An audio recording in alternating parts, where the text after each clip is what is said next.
Picture this. The most dangerous person in your life doesn't carry a weapon. They carry a job title. Studies suggest 1 in 5 corporate leaders shows psychopathic traits. Charm without empathy. Confidence without conscience. They don't scream. They don't threaten. They smile while quietly dismantling lives. They rise fast. They speak well. They make you doubt yourself and thank them for it.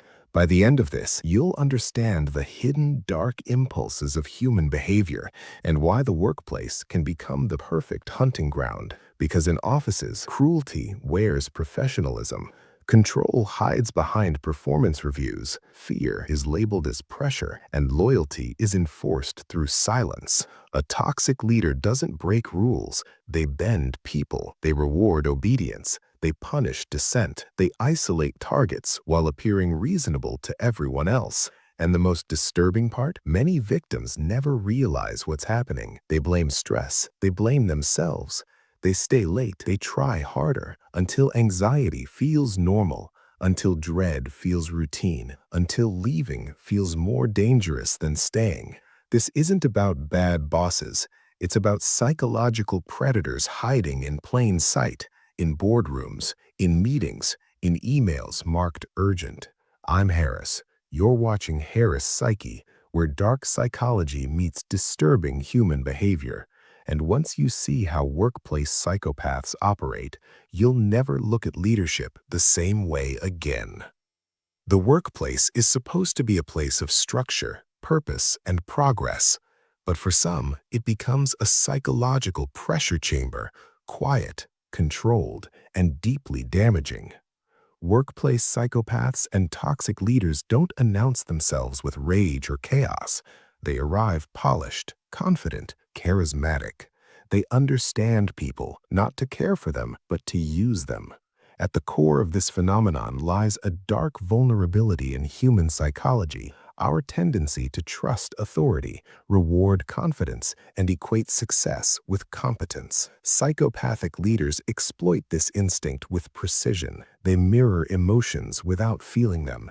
They perform empathy without possessing it, and they pursue power without conscience. This isn't about occasional bad management or high-pressure environments. This is about individuals who manipulate systems and people to dominate, control, and advance, often leaving psychological damage in their wake. Victims rarely recognize the threat at first. Criticism is framed as mentorship. Humiliation is disguised as high standards. Fear is normalized as the cost of excellence. Over time, employees adapt. They second-guess themselves. They compete instead of collaborate. They stay silent instead of speaking up. A toxic culture forms, not through open cruelty, but through calculated pressure. In this investigation, we'll explore the traits of psychopathic leaders, their charm, manipulation, and striking lack of empathy. We'll examine the impact on teams, rising stress, burnout, sudden turnover, and workplaces that quietly rot from the inside.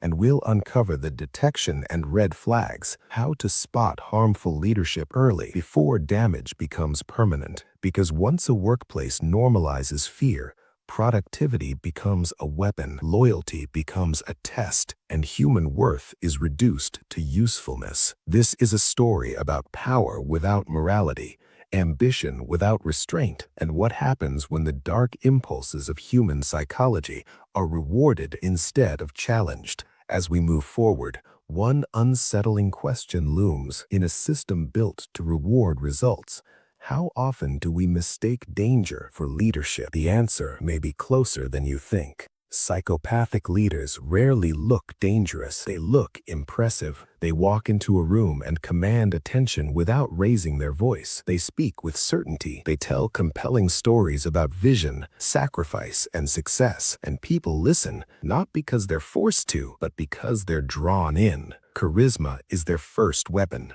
In meetings, they praise publicly and criticize privately. They mirror your ambitions. They remember small details about you, just enough to build trust. But beneath the charm is something missing: empathy. They understand emotions, but they don't feel them. This allows them to make decisions without guilt. Layoffs become numbers, burnout becomes weakness, human limits become obstacles. Manipulation is subtle, not loud. They pit employees against each other, rewarding loyalty over competence. They rewrite events, deny conversations, shift blame, slowly destabilizing reality.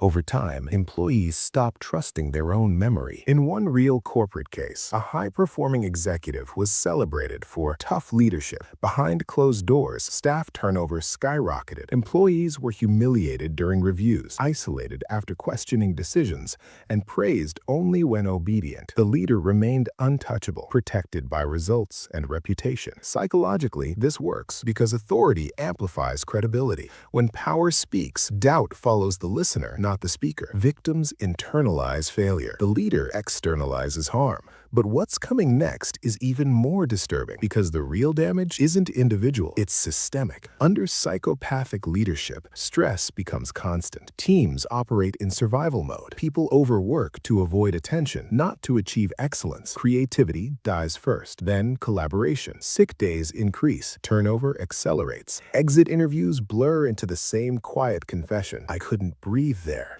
In one real organization, an entire department cycled through 3 teams in 18 months. Each group believed they were the problem. Only after the leader left did the pattern become visible. This is how toxic cultures survive, by isolating pain. Each victim thinks they're alone. Each departure erases evidence, and the system resets, ready for the next group. Fear becomes the management style. Silence becomes self-preservation. Loyalty becomes currency. Employees stop reporting abuse because the cost is too high. Human resources becomes a wall, not a refuge. Whistleblowers are labeled difficult, and the leader remains calm, reasonable, and protected. The psychological toll is severe. Chronic anxiety, sleep disorders, imposter syndrome. Some victims carry the damage long after they leave, distrustful of authority, hypersensitive to criticism, afraid to speak. The most chilling part is how normal it all feels while it's happening. Meetings continue. Targets are met. Emails stay polite. From the outside, nothing looks wrong. And that's the danger. Psychopathic leaders don't destroy workplaces overnight. They hollow them out slowly, replacing trust with fear, purpose with pressure, and people with roles.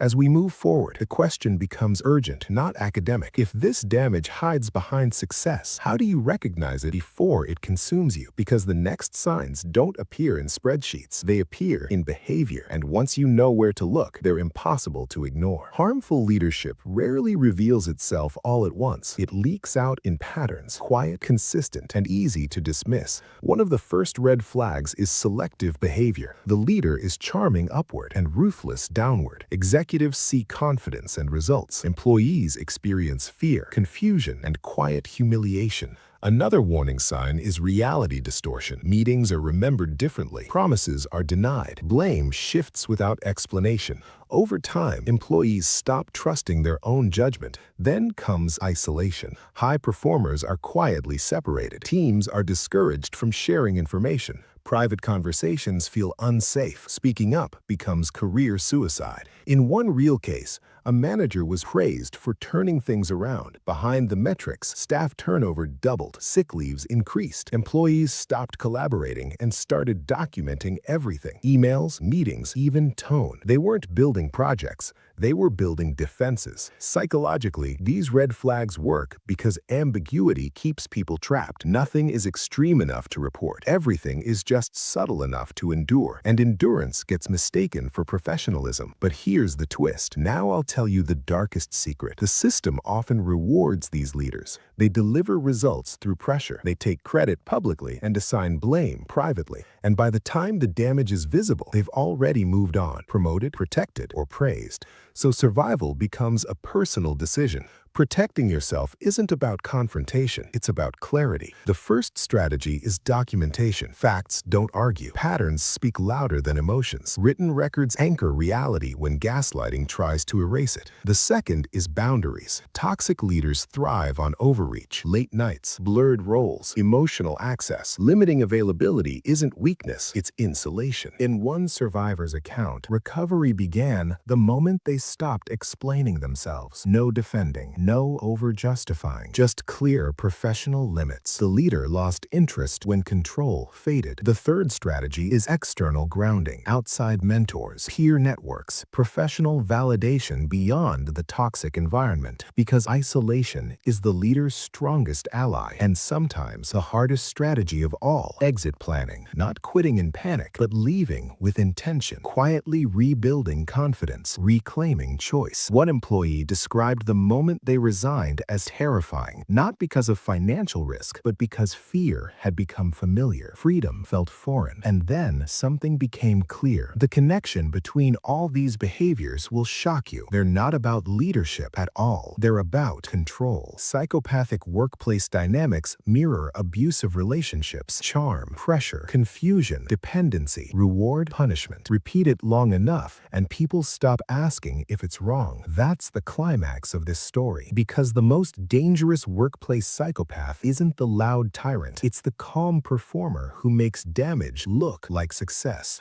And the most chilling truth? Many people don't leave because they believe the problem is them. So as this chapter closes, one final question hangs in the air. If power is rewarded without empathy, how many toxic leaders are we still calling effective? And how many people are quietly breaking while being told they're lucky to be there? Workplace psychopaths and toxic leaders force us to face an unsettling reality about power and human psychology. Danger doesn't always look aggressive. Sometimes it looks competent, calm, successful. We've seen how these leaders operate, using charm instead of force, manipulation instead of honesty, and authority instead of empathy. We've exposed the traits: emotional emptiness masked by confidence, control disguised as ambition, and cruelty reframed as high standards. We followed the damage as it spreads, teams pushed into survival mode, creativity replaced by fear, turnover hiding what metrics refuse to show. We've uncovered the red flags: selective kindness, gaslighting, isolation, and silent punishment. And we've seen why survival becomes personal, documenting reality, setting boundaries, grounding outside the system, and sometimes choosing escape over endurance. All of it points to one dark pattern. These environments don't collapse because people are weak. They function because human psychology adapts to pressure. Fear becomes routine, silence becomes strategy, and self-doubt becomes obedience. So the next time you see manipulative behavior dressed as leadership, when results are celebrated while people quietly disappear, when loyalty is demanded instead of earned, remember these patterns hidden deep in human psychology. Because toxic leadership doesn't rely on ignorance, it relies on normalization. The most chilling truth isn't that these leaders exist, it's that systems often reward them and call it efficiency. And the final question lingers uncomfortably. How many workplaces aren't driven by vision, but by fear we've learned to tolerate? How many people are calling survival career growth simply because they don't know another way? In the next video, we'll dive into scam economies and financial abuse and uncover even darker truths about the human mind.